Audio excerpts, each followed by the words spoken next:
Bonjour, bienvenue dans cette nouvelle vidéo dans laquelle je vais parler des chaînes familiales et de la généalogie. C'est assez impressionnant d'ailleurs, dans la Bible, à plusieurs endroits se retrouvent des longs énoncés de généalogie qui ont l'air d'être un peu comme un annuaire téléphonique, mais je pense que ce n'est pas un hasard. Parce que la Bible dit d'ailleurs que les péchés de nos ancêtres sont transmis sur 4 générations, mais la bonne nouvelle, c'est que la bénédiction, elle est transmise sur 1000 générations. Alors, je regardais la généalogie de Jésus, qui se trouve dans la Bible, dans l'Évangile selon saint Matthieu, où on parle donc de l'ascendance, tout ça paraît, eh bien, en tout cas, ce qui m'a assez frappé, c'est que l'ascendance de Jésus, il y a eu quand même quelques petits problèmes dans l'ascendance de Jésus, et donc Jésus n'est pas né d'une ascendance tout à fait saine et sainte, mais il est né d'une mauvaise ascendance, et la bonne nouvelle, c'est que lui, il est plus fort que n'importe quelle chaîne familiale et que n'importe quelle ascendance. Alors, je vais vous parler de quelques ancêtres de Jésus dont l'histoire est assez intéressante. Et donc, il y a d'ailleurs, lorsqu'on regarde l'évangile selon saint Matthieu, il y a 4 fois où des femmes sont citées. Et l'histoire de ces femmes est assez intéressante. Et donc, au verset 3, Juda engendra Pharès et Zara de Tamar. Alors on va regarder qui est Tamar dans la Bible. Eh bien Tamar se retrouve en fait dans la Genèse. Et dans l'histoire de la Genèse, en fait, donc comme dit la Bible, c'est Juda qui engendra. Donc Juda avait 3 fils. Il y avait Er, Onan et Shéla, je crois.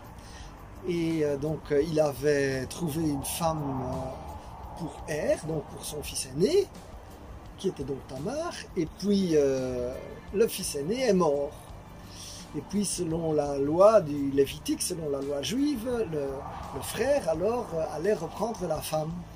Et donc le frère Onan reprend la femme et il meurt aussi.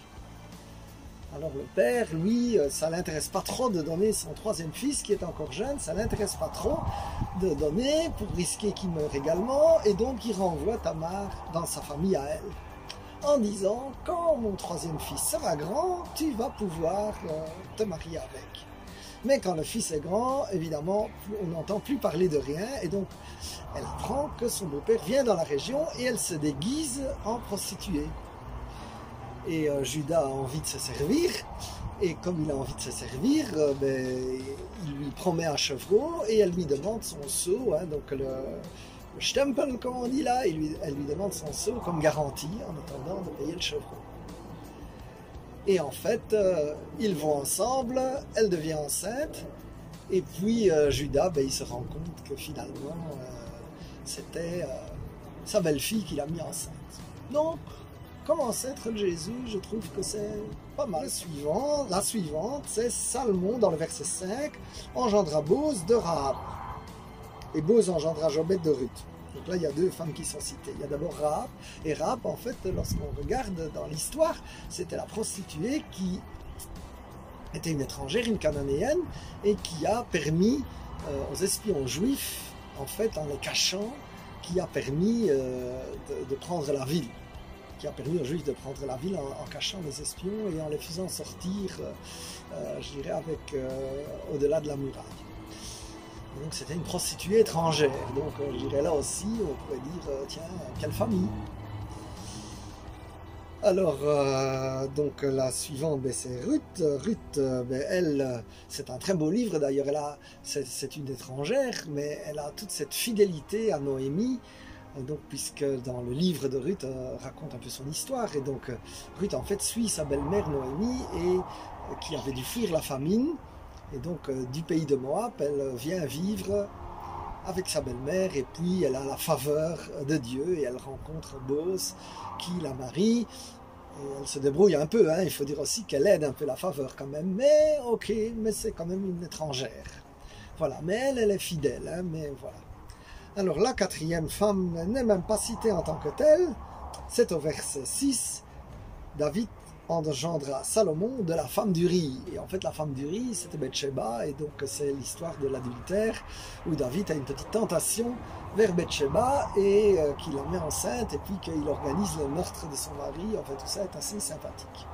Eh bien, malgré une famille pareille, on peut dire quand même que Jésus, lui, il n'a pas été influencé par ça. Pourquoi? Parce que Jésus, il a de la puissance sur les chaînes familiales. Et ça, c'est vraiment une bonne nouvelle.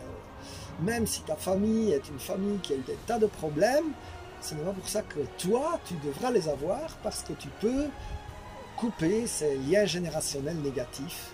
Et donc Jésus, lui, quelque part, il ne les a pas subis, et en plus, il a le pouvoir de te les couper. Mon frère, ma soeur, même si tu viens d'une famille qui était compliquée, il y a une bonne nouvelle pour toi, c'est que Jésus te veut libre, il veut te donner un nouveau départ, et toi, tu es la première génération qui va changer les choses. Au contraire, c'est toi qui vas sauver ta famille, car la Bible dit que lorsque tu crois, les tiens seront également sauvés. Alors je prophétise cela sur ta vie, mon frère, ma soeur, que tu vas servir de témoin de Jésus autour de toi et dans ta famille. Et merci Seigneur déjà pour ce que tu fais pour mon frère, pour ma soeur. Je te bénis au nom de Jésus.